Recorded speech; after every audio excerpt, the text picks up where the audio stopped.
can you start off and introduce yourself to our site? I am Dean, the bass player for Theory of a Deadman. Thank you so much for joining me here at Carolina. I know you guys had some bus trouble this morning. How's everything going? Yeah, everything's good now, but we had a show in Destin, Florida last night, and we knew we were up for a big drive, and our radiator hose blew halfway, so we were a little tardy today. But it looks like everything's working out, and we're going to be able to hit the stage on time. Good, you're here now, so it's great. So can we talk a little bit about Drown that's just been released? It's so dark, but it's good dark, I think. Like, I love it. Yeah, I mean, we've been off our last record cycle for over a year now, and it was a time for us to just sit and reflect and think of who Theory of a Deadman is and what our identity is. And, we've always been a rock band, and we wanted to really, solidify ourselves as a rock band on this new record. So we did write some more aggressive songs and some dark, moody songs, stuff that, we got away from in the last couple records. But this is a new, refreshing sound for us, and we're really excited about it. I was going to ask, is there anything challenge about that? Like, what ways did you have to push yourselves? I don't know if it was such a challenge. It was more fun. It was something that we hadn't been able to do in a long time. So I think going back into the jam room and getting guitar riffs and structuring songs around mood and that kind of thing was a lot of fun.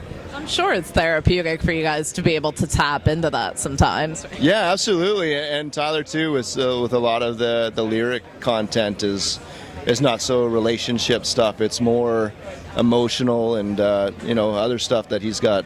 Do you feel like you guys were boxed in with that a little bit?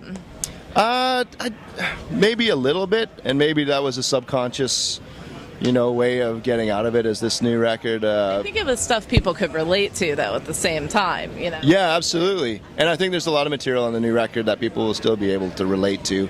We haven't completely changed our colors, but yeah, I mean, Theory fans are going to still recognize us as Theory of a Deadman for sure. Well, I mean, you guys are hitting the festival circuit pretty hard this summer, so what else is in store other than that? Yeah, I mean, we get off stage today. We have a 7:30 p.m. flight to Los Angeles tonight. Fly to LA, shoot the video for Drown, get back on the plane the next day, fly back to, I think we're flying to Baltimore, drive up to New York. And yeah, we just have a crazy, hectic summer schedule, hitting all the festivals and basically just getting back on stage and saying hi to everybody again.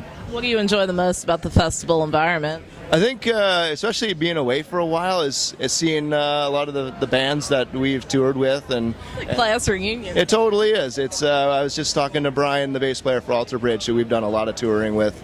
And, it's awesome to see some old faces that we haven't seen in quite a time. And it's cool how we could just, get right back at it and, like we never, been away. Absolutely. So can you take me in the mindset in the studio for the new album and maybe one or two songs in particular and tell me what it was like? I don't know. It was, every song was kind of different. Every song had its challenges, but it was a fun, creative process. So, other than upcoming touring plans, like everything, is there, any significance behind the album's title? Savages is one of the song titles, so it's a self-titled, or it's titled after one of the songs, and we thought it was real sneaky that the V in Savages, it's the fifth record, so V is Roman numeral for 5, and it's really our brains work real well. So does it ever surprise you which songs fans tend to gravitate towards? Well, it's crazy now with iTunes. Like you can put it up on iTunes and you can start to see what the fans are downloading. So it's a great indicator of what the fans are gravitating towards. And before that happened, it was always the live shows. You'd play a bunch of the live songs and see what got the best reaction. And now you can just look on iTunes, see it, and it actually helps make our set lists and stuff like that. Is it hard for you to craft the set list, though? Yeah, I mean, this is our 5th record. There's so many songs and only so much time that we can play. So there's a lot of songs that are going to have to be scrapped to play new stuff. That's great. Well, that's got to be refreshing. You guys get some new stuff and try it out on the road and see how it's doing. Yeah, I mean, our last tour cycle was like 2 years long, playing a lot of the same songs. So to get on stage and play some new stuff is really a lot of fun. That's awesome. Well, I want to thank you so much for taking a few minutes to speak with me. I appreciate it. We'll see you guys out at Rock on the Range in 2 weeks, too. So it's awesome. Right on. Thank you. My pleasure. Thank you.